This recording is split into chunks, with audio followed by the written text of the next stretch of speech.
Hi, I'm Mike Stoll. Welcome to the MBA Business Boot Camp in Management. What we're going to do is help prepare you to be successful in the management courses that you'll be taking in the MBA program. We're going to give you some basic concepts and information that's going to get you up to speed and make the classes more enjoyable and hopefully make you more successful. Let's get to it. Right now, I'm joined by Dr. Kathie Pelletier, who's a professor of management in the College of Business and Public Administration. Dr. Pelletier is an outstanding teacher. She's twice won our Outstanding Teaching Award in the college. And she's here today to talk about a really exciting topic of toxic leadership. Kathie, what is toxic leadership?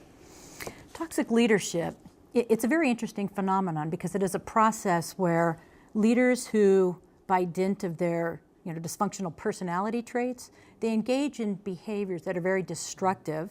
And the litmus test of toxic leadership is if the followers are in worse shape after having encountered the leader than when the leader first found them.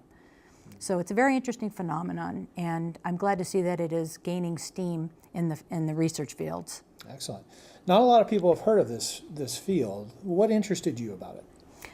Well, there's two reasons primarily. The longer one works, the more likely that person is to encounter a leader who's toxic.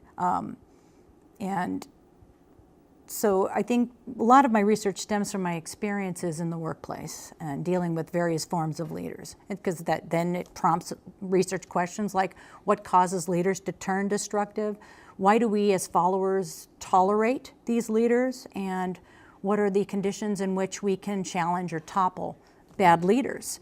The second reason that I became interested in this field was, well, my area of research is leadership, but if you walk through any bookstore and you go down the rows of the help books and the organizational business aisles, you'll see that most of the leadership books are presented with a positive paradigm, that we're always looking at effective leadership, and we should, it's important, but we read titles such as Going from Good to Great, and The Right Stuff, and 7 Habits of Highly Effective Leaders. Well, those of us who have been subjected to toxic leaders realize, where's the book I can read to tell me how to take a leader who's toxic and get them just to good, right? So that's what prompted my interest in this field. Interesting. Now, how do we know when a leader is toxic? What do they do or what do they say that makes them toxic leaders? Well, that's a good question. There's 2 ways of looking at this. The first is, what is the leader doing? Number one, what kind of behaviors are they exhibiting? So when we look at some of the common behaviors of leaders who are destructive, we might see that they're engaging in bullying. They attack their subordinate self-esteem. So you might see public ridicule, demeaning of people, demoralizing, degrading people. Toxic leaders also tend to ostracize people, and the really dysfunctional borderline personalities tend to pit employees against another, castigate employees when they have different opinions. And so, first off is just looking at what are they doing? What kind of harm are they imposing? The second way to tell if leaders are toxic is how are they making me feel? So a lot of my research has focused on what are the effects of these destructive behaviors on followers.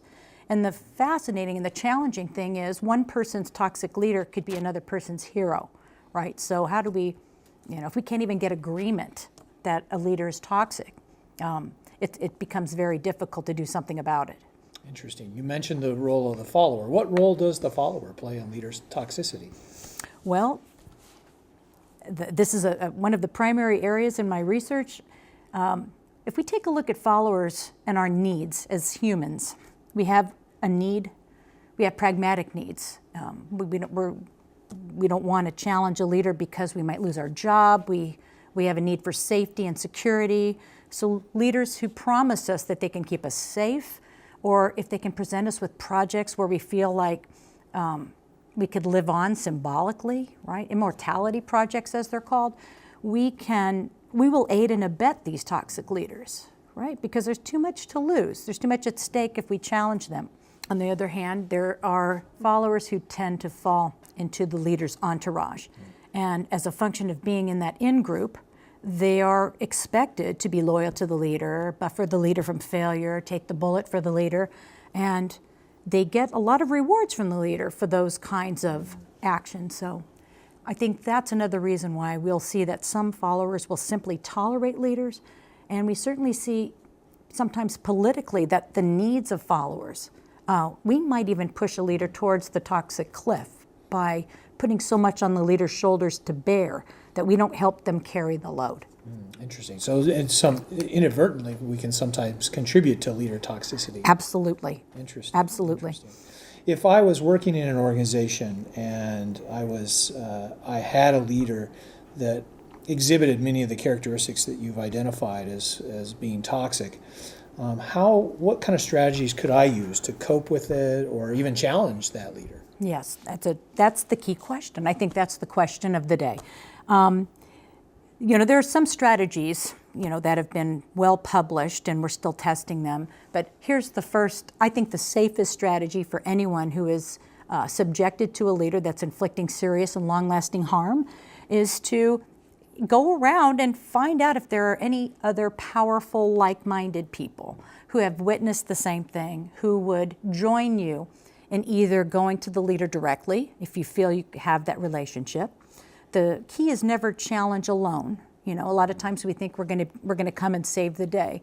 But when we do that, depending on the nature of the leader and the destructive actions, you could be targeted yourself. So the safest strategy is find a coalition, go to the leader. If you're not comfortable doing that, every leader, if it's a CEO, you go to the board, right? But every organizational leader, political leader, has someone they report to, someone they're accountable to. You can try that. However, you never know what the relationship is between the toxic leader and the person above that person. So other times we might report the leader to the media. And what I see mostly in my research are people will tolerate it to an extent and then they choose to leave the organization. And as I tell my students, we deserve better. And if you feel that you can't affect change in your organization, get out and leave. Yeah, because I would imagine that the sort of the long-term effects of dealing with a toxic leader could be pretty dramatic. Absolutely. I've had people who have told me about they've been hospitalized, ulcers, firsthand. I have worked with very, very young people at the start of their careers who literally have had to leave the workplace due to health reasons, psychologically and physical. Now, you're one of the leading scholars in this area that's actually looking at toxic leadership, and you've presented papers at conferences, you've had your work published in the top journals in regard to leadership.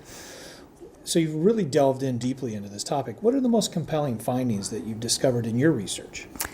The first, contrary to popular belief, toxic leadership is an equal opportunity offender, such that there are no gender differences in leader toxicity. Men and women are equally likely to exhibit toxic behaviors. Men tend to engage more in bullying. Women tend to be more of the public ridicule kinds of behaviors. However, there are findings that have shocked me. Are stories from employees that have told me how a female threw a swing line stapler at her head. I had a male participant tell me how he was in the military and his doctor prescribed 48 hours bed rest for him, and his commanding officer didn't buy it and made him stand 24 hours out in the cold, so he was gravely ill. And another, the other story, and there's so many of them, which is which motivates me to continue my work in this area, was simply a woman who was not achieving her sales targets, and she went into a meeting and her manager told her she had to sit on the lap of all the men in the room for 5 minutes just so she could be taught a lesson. So these are the most compelling findings, but the most heartening finding that I've seen to date in the research is that the people who are most likely to challenge a toxic leader are the people who tend to be disenfranchised, as we might expect, right? Yeah. So people who are in the leader's out group are very watchful of what the leader's doing because they feel inequitably treated. Right. But in my experimental studies, when they were witnessing a toxic leader, people in the out group were most likely to challenge the leader, even when the leader was targeting a member of his or her entourage. So they're the ones who are going to speak up. And I'd like to think that's because they feel they have nothing left to lose. So that was a surprising finding, because some of us would feel that maybe it's the entourage who are closer to the leader who can say, listen, your behavior was rather destructive today, put it in check, but that is not the case. Right, interesting. Yeah. So where does the field go from here? You're doing more research. What do you think is going to happen in terms of researching this topic? Is there anything new or exciting on the horizon? Yes, there certainly are. I mean, most of the research in the recent past, and this is a new and emerging field, which is why it's exciting, but we're focusing a lot on leader and follower, and my research is looking at not so much what the leader does, but its effect on followers, and then what are their reactions, and are their reactions based on some psychological drivers. I'm also looking at the conducive environments. What's going on in organizational culture that would allow the leader to do so much damage? And the last piece that where the field is heading now is what to do about it.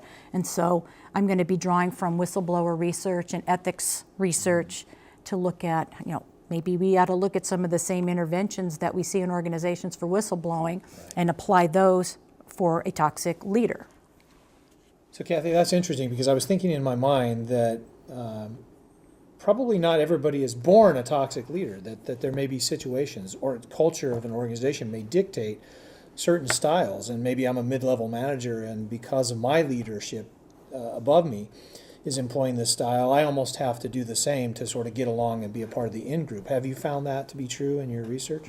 Well, here's the first part that you said was we don't wake up in the morning, most of us, and think about how we'll wreak havoc that day in the organization. And that ties back to a point that Professor Lippman-Blumen makes in her book. She's another noted scholar in this area, that leaders can be toxic whether they're intentionally or unintentional, whether it's intentional or unintentional. I mean, seriously, leaders can be intentionally toxic through avarice, greed, Machiavellianism, or they just simply may be incompetent. But you're right, that to the extent that the culture becomes toxic, followers have a choice. And so that's where I have not done research in this area yet, but you give me a great idea is to look at the levels of moral reasoning of the followers and looking at characteristics of integrity and ethics in followers and see if that has any influence on the decisions they make when they're in an organization where the culture is almost forcing them to do things they wouldn't ordinarily. Interesting. Since Yes. our MBA students are viewing this, it would seem that being aware of the fact that they can be toxic and maybe not even know that they're doing it, this would be an important thing for them to understand as they make their way through the MBA program and ultimately the rest of their careers. Absolutely. And the fact that you're bringing that up reminds me that I have had students, not just at the MBA level, but at the undergraduate level, who are just starting out in leadership positions. And they come to me after class, after I've gone through the laundry list of the dysfunctional personality traits and behaviors, and they're concerned that they're toxic. So I tell them, the fact that you're up here and you're concerned tells me you're probably not, right? And that's where we let them know that a toxic leader is not your garden variety, hard supervisor who tells you to work harder, tells you to work faster, or gives you a poor performance appraisal. So I think it's important at this stage in their educational career that they realize two things: what toxic leader is, what to do about it, and the fact that it exists, that they're going to experience somebody over the course of their life in organizations or in other realms of society, and they have to understand it so they can know how they can respond. Yeah, so they can be self-aware and also Yes. spot it in the people that they manage, that they're managers, that work for them. Yes. Don't display that type of behavior. Right. And I think the other great thing about having this conversation is that, and you can correct me if I'm wrong, but my sense is that most MBA programs talk about leadership, but very few of them actually delve deep into this idea of toxicity and the both from the leader perspective and the follower perspective. Correct? Absolutely correct. As a matter of fact, I get emails from students at other universities, wanting to know if I can help them or even serve on their committees simply because the expertise is not at those universities. So this is a plus, that we do have such faculty with diverse research interests that are gaining popularity. So it's a real value add for our students in the MBA program to be able to take a course in management and be exposed to leadership and be exposed to toxic leadership, because it's going to give them basically an advantage in their careers to be able to have this additional knowledge. I agree, yes. Great. Yes. Kathie, thanks again for joining us and sharing that great insight on toxic leadership. Now the next step is to go to the voice-guided PowerPoint presentation. This should take about 15 to 20 minutes and will provide you with a real foundation on management concepts as it relates to organizational behavior and organizational theory. These are going to be critical concepts for your success as you move to the MBA Essentials course, in particular the Management 601 course.